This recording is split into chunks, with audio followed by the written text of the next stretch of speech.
How to backtest on Webull. So basically, it's testing a trading strategy using historical price data instead of real money. So the idea is to just rewind time or rewind a specific chart to a different date of the past. So it lets you see how your strategy would have performed in the past, helps identify strengths, weaknesses, and risks.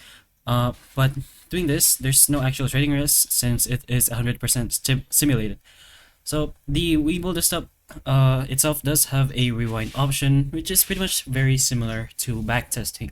So if you look ahead in the top left corner over here, there is a replay button. That is the main feature you'll be using to backtest your chart, along with some indicators that you can use depending on what kind of backtesting you want and your own strategies. So just go ahead and open up layout for a paper trading over here. So once you open up, go ahead and open your chart.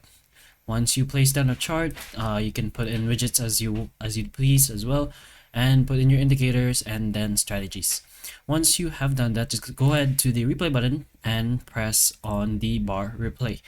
And then once you do that, you're gonna have to choose a specific date for when you want to simulate a trade. So if you have a buy and sell strategy as well, you can go ahead and try that out.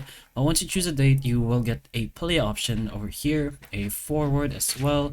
You can select a bar or select a date, and you can also change the speed. So bar per seconds as well, you can choose from 1 to 10.